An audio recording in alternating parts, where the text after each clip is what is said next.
لک الحمد یا اللہ الصلاۃ والسلام علیک یا رسول اللہ اما بعد۔ سلسلہ ہے ہمارے ناظرین کے سوالوں کے جواب دینے کا۔ ہمارے ناظرین میں سے کنہوں نے سوال کیے ہیں کہ یا علی اور یا حسین کہنا یا لکھنا کیسا ہے؟ کیا صرف یا اللہ اور یا محمد ہی کہہ سکتے ہیں؟ یہ ان کا سوال ہے کہ یا اللہ یا محمد یا رسول اللہ یہ تو بہت عام ہے، تو کیا یا علی اور یا حسین یہ پڑھنا لکھنا یہ درست ہے؟ اس تعلق سے ان کا سوال ہے۔ انشاءاللہ میں جواب پیش کرنے آپ کو سعادت حاصل کرتا ہوں۔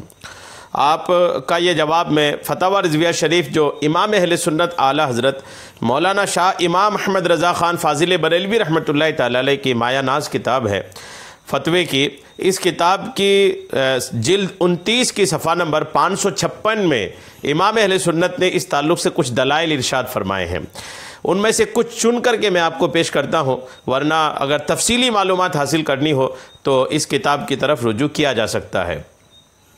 حضور پرنور سیدنا غوث اعظم رضی اللہ تعالیٰ عنہ ارشاد فرماتے ہیں، جو کسی تکلیف میں مجھ سے فریاد کرے، یعنی یا غوث اعظم کہے تو وہ تکلیف دفع ہو، اور جو کسی سختی میں میرا نام لے کر ندا کرے وہ سختی بھی دور ہو۔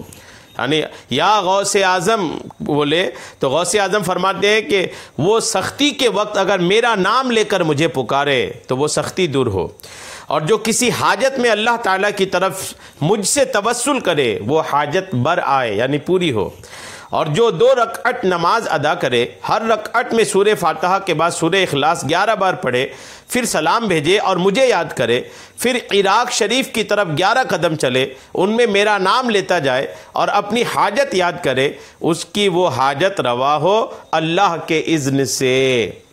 یعنی یہ جو بات میں نے آپ کو عرض کیا، پہلے آپ اس کا حوالہ نوٹ کر لیں، یہ بہجت الاسرار ہے، اور بہجت الاسرار کے صفحہ نمبر 102 میں اور زبدۃ الاسرار کے صفحہ نمبر 101 میں یہ بات لکھی ہوئی ہے۔ تو یہاں تو یہ سمجھ میں آئے کہ سرکار غوث اعظم رضی اللہ تعالیٰ عنہ کو بھی آدمی پکارنا چاہے یا غوث اعظم کہنا چاہے تو الحمدللہ کہہ سکتے ہیں۔ تو آقا کریم علیہ السلام کے علاوہ سرکار غوث پاک کی بات آ گئی۔ اکابر اولیاء کرام، اولیاء اعظام، مثلا امام ابو الحسن نور الدین علی یہ، اور امام عبداللہ بن اسد یافعی مکی، مولانا علی قاری مکی صاحب مرکات شرح مشکات، مولانا ابو المعالی محمد سلمی قادری و شیخ محقق علامہ عبدالحق محدث دہلوی وغیرہ رحمۃ اللہ تعالی علیہم اپنی تصانیف جلیلہ بہجت الاسرار و خلاصۃ المفاخر، نزہۃ الخاطر و تحفہ قادریہ و زبدۃ الآثار وغیرہ میں یہ کلمات رحمت آیات حضور غوث اعظم رضی اللہ تعالیٰ عنہ سے نقل و روایت فرماتے ہیں۔ یہ امام ابو الحسن نور الدین علی مصنف بہجت الاسرار شریف یہ اعاظم علماء و ائمہ قرأت و اکابر اولیاء و سادات طریقت سے ہیں۔ جو صاحب بہجت الاسرار جس کتاب کا میں نے حوالہ پیش کیا، الحمدللہ وہ بہت بڑے عالم اور بہت بڑے سید بزرگ ہیں۔ انہوں نے اپنی کتاب میں لکھا کہ آدمی یا غوث اعظم کہہ سکتا ہے۔ حضور غوث الثقلین رضی اللہ تعالیٰ عنہ تک صرف 2 واسطے رکھتے ہیں۔ امام اجل حضرت ابو صالح نصر قدس سرہ سے فیض حاصل کیا۔ انہوں نے اپنے والد ماجد حضرت ابوبکر تاج الدین عبد الرزاق نور اللہ مرقدہ سے، انہوں نے اپنے والد ماجد حضور پرنور سید السادات غوث اعظم رضی اللہ تعالیٰ عنہ سے۔ شیخ محقق رحمۃ اللہ تعالیٰ علیہ زبدۃ الآثار شریف میں فرماتے ہیں کہ یہ کتاب بہجت الاسرار کتاب عظیم و شریف و مشہور ہے، اور اس کے مصنف علماء قرأت سے عالم معروف و مشہور، اور ان کے احوال شریفہ کتابوں میں مذکور و مستور۔ علامہ شیخ عبدالحق محدث دہلوی رحمۃ اللہ تعالی علیہ بہجت الاسرار کتاب اور اس کتاب کے مصنف کے بارے میں اتنے مبارک جملے ارشاد فرمائے ہیں، اور اس کتاب میں ہے کہ آدمی یا غوث اعظم کہہ سکتا ہے۔ امام شمس الدین ذہبی کے علم حدیث و اسماء الرجال میں، جن کی جلالت شان عالم میں آشکار، اس جناب کی مجلس درس میں حاضر ہوئے اور اپنی کتاب طبقات المقرئین میں ان کے تعریف لکھی۔ امام محدث محمد بن الجزری مصنف حسن حسین اس جناب کے سلسلہ تلامذہ میں ہے، انہوں نے یہ کتاب مستطاب بہجت الاسرار شریف اپنے شیخ سے پڑھی اور اس کی سند و اجازت حاصل کی۔ ان سب باتوں کی تفصیل اور اس نماز مبارک کا دلائل اگر آپ کو تفصیلی طور پر حاصل کرنا ہے تو امام اہل سنت کا ایک رسالہ ہے انہار الانوار من یم صلاۃ الاسرار، الحمدللہ یہ زبردست کتاب ہے جو اس تعلق سے ہے الحمدللہ۔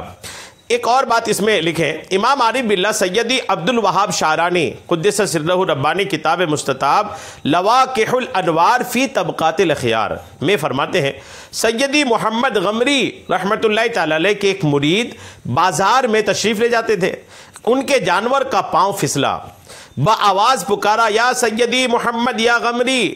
ادھر ابن عمر حاکم سعید کو بحکم سلطان چکمک قید کے لیے لے جا رہے تھے۔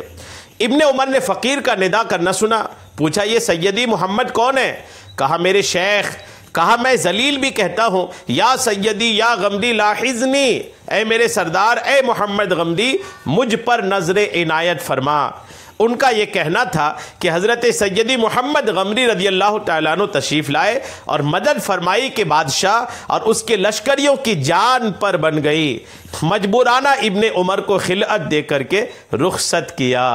غور کیجئے کہ ایک بزرگ کو جب ان کے مرید نے پکارا تو ان کی بھی مدد ہوئی، اور ساتھ ہی ایک دوسرے شخص نے بھی عقیدت کی پختگی کے ساتھ پکارا تو الحمدللہ ان کی بھی مدد ہوئی۔ اس کے علاوہ جو ایک آپ حضرت علی کے تعلق سے سوال کیے ہیں، نعت علی بہت مشہور کچھ جملے ہیں جس میں یا علی یا علی یا علی کے لفظ ہیں۔ نعت علی جو ہے نعت علی مظہر العجائب تجدہ عونا لک فی النوائب، یہ جو ہے اس کی آخری میں لائن ہے یا علی یا علی یا علی، یعنی نعت علی ایک ایسی چیز ہے جس کا اولیاء کرام نے کثرت سے تذکرہ فرمایا ہے۔ کثیر اولیاء کرام، بڑے بڑے اولیاء کرام نے نعت علی کے تعلق سے اپنے مشائخ سے، اپنے بزرگوں سے اجازت لی ہے، اس کے بارے میں اجازت بھی لیا، پڑھنے کی اجازت لیا، اس کے ورد کی اجازت لیا، اور بکثرت مشائخ کرام اولیاء کرام الحمدللہ نعت علی کے تعلق سے پریشان حال لوگوں کو پڑھنے کا کہتے تھے۔ اور نعت علی میں یا علی کا لفظ ہے تو بہرحال کوئی سرکار غوث اعظم کو یا غوث اعظم کہہ کے پکارے، حضرت علی کو یا علی پکارے، اور دیگر اولیاء کرام کو اگر کوئی پکارتا ہے یا خواجہ کہتا ہے یا غوث کہتا ہے یا بابا فرید کہتا ہے یا خواجہ نظام کہتا ہے تو اس کے کہنے میں کوئی حرج نہیں ہے۔